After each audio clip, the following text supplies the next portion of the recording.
Welcome to Cocktails with Olga, and today I am making not a rum cocktail. I'm making a cocktail with a very funky name, and it's a porn star martini.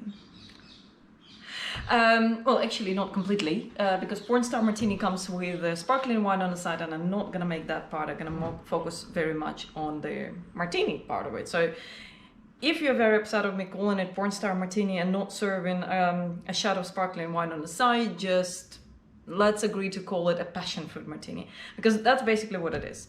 There are many recipes around, so I was trying to figure out what can I make. And that's a bit of a side effect when you make cocktails. You suddenly start using ingredients and you start to vanilla infuse vodka in your free time. But okay, enough of me blubbering, let's just make it. I also wanted to show you a little bit more of my preparation process, because most of the times you just see ingredients already prepared. And today I also gonna show what I do. So one of the things I purchased somewhere halfway in this cocktail making thing, and that's a juicer. And this has been a lifesaver. So I already squeezed a little bit of a lime juice, but I'm gonna give it some more.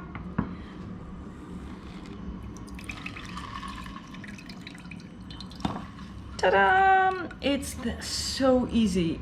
This has been really, considering how much lime or lemon or, well, grapefruit doesn't work with this thing too well, you need, this is amazing. What else? To prepare porn star martini, the martini part of it, you will need passion fruit. Now, some recipes suggest that you just use a pre-prepared juice you can buy in a shop. We don't really have it in a shop. You can have a passion fruit puree you can also buy in some shops. I haven't really seen it. And the thing was, we were in a supermarket and I've seen passion fruit and I thought, oh, I know a cocktail I can make it with. And that's how I ended up with some passion fruit. So, passion fruit are fruits with quite an interesting content to it. And now I remember I forgot the spoon. Because what we will need to do is to empty a couple of them in the shaker.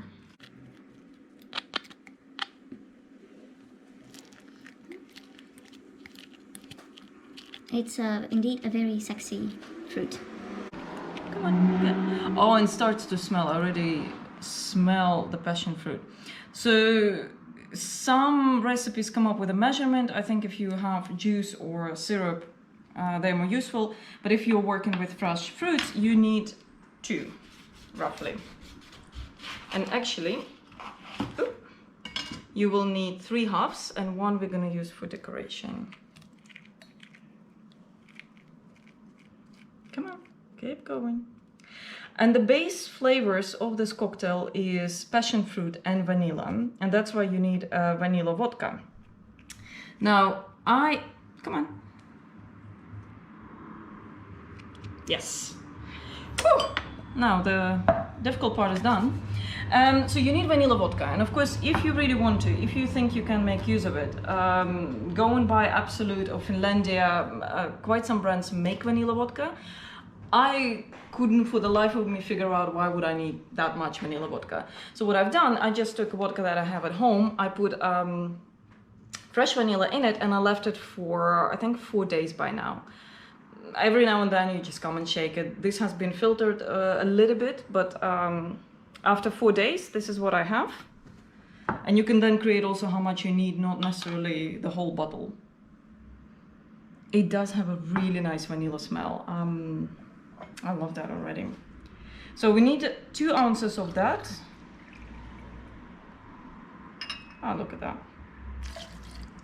That was so good on my part to figure out approximately what it is. What we also need is passion fruit liquor, and the most famous one on the market is a passoa, which is a Brazilian brand, and it smells very fresh and natural. I managed to get a slightly smaller bottle, and I'm gonna put, what shall I put, 1.5 or 3/4? What do you think? That already smell, well, you know what? We're gonna put 1.5. Some recipes suggest 1 whole ounce. I think it's also in the case when your passion fruit that you're using, the juice or the syrup, is actually not that flavorful or nice. We also gonna have a half ounce of lime juice, that just to reduce the sweetness. Now, I'm gonna put a little bit less because we're using the fresh passion fruit. If you're using store-bought juice, sometimes some sugar is already added, so you need to be careful and figure out the balance. We're also gonna use half ounce of sugar syrup. Now I'm gonna scale down on that as well.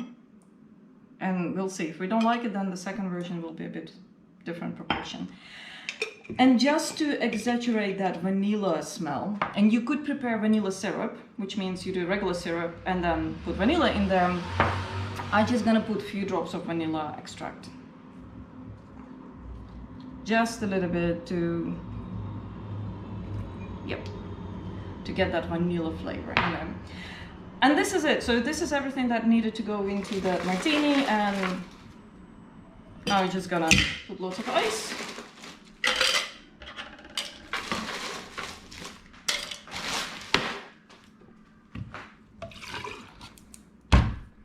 And well, we need to shake.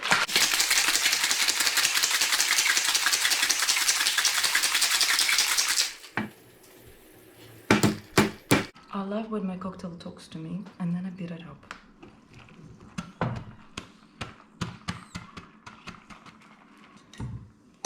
Yes. It's a martini glass. It's a martini drink, so you need a martini glass. And for this drink, I can clearly understand why would you need a double strainer. Passion fruit has the seeds in there, and you don't want that. All you need is actually the sweetness of the fruit, the juice of it.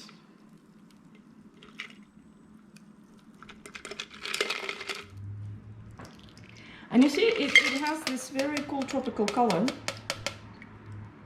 which looks very appealing, I would say. And the traditional decoration is the remaining passion fruit, which you just let float. Yeah, pretty cool, I would say. And again, normally, if you really want to make it a porn star martini, you would serve sparkling glass next to it, and you take sip of one and then sip of other.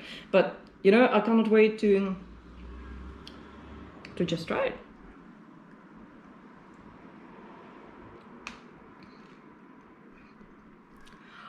It's far less sweet than I expected. So you get the hint of this tropical fruit from the passion fruit from passoa, but it's not very sweet. And I like that. I really, really enjoy that. And I think if you have a shot of sparkling wine that is pretty nice and cool, you have this nice tinkling feeling on your tongue. If you've got passion fruit, why not make it and enjoy your porn star martini? Cheers.